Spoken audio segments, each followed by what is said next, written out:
In 2009, I attended a wedding of News International Chief Executive Rebecca Brooks.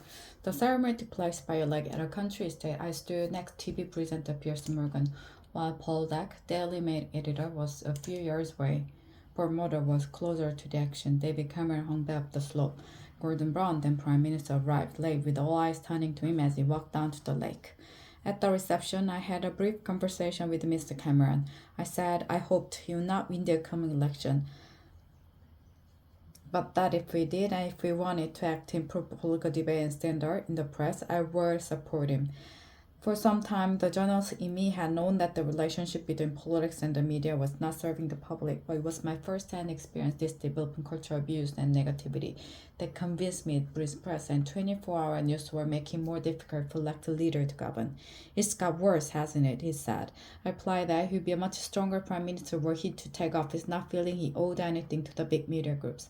At that point, Mr. Murdoch joined us and we changed the subject. Perhaps we should not have done so that we did, however, illustrated something of the dishonesty at the heart of what are essentially political and commercial relationships. It is not easy what Ed Miliband did last week. Make himself an enemy of some of the media's most powerful forces. He was also right that Labour got too close to News International.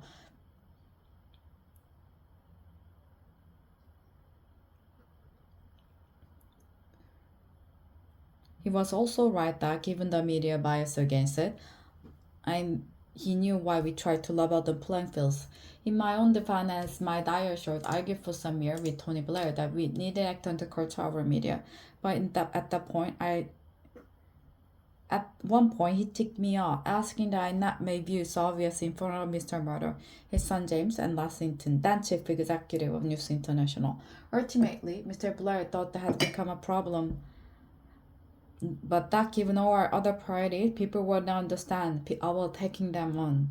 He also thought it would look like revenge for the fact they had turned against us, and there were political considerations too. Trying to govern and win election is hard enough without the press being against you. Except that, for all of it, at times media support was something we courted at the expense of positions of principle on media issues, but that trap has now been sprung. The latest revelation have forced the police, News International, and the government to act. But the police will now be more vigorous.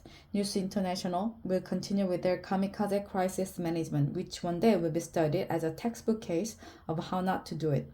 But the most important developments are the Prime Minister during inquiries into press practices and a new system of regulation. These mean we now have once in a generation opportunity for a new settlement between politics, the media, and the public.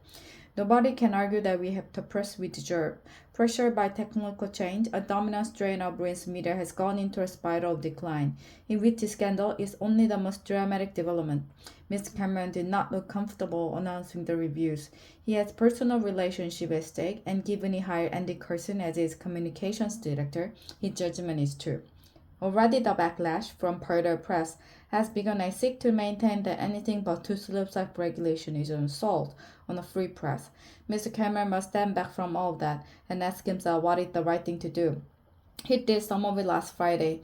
The judicial inquiry should be far-reaching. The news of the world is far from allowing the use of dubious and illegal practices, as widely ignored reports from the Information Commissioner have shown.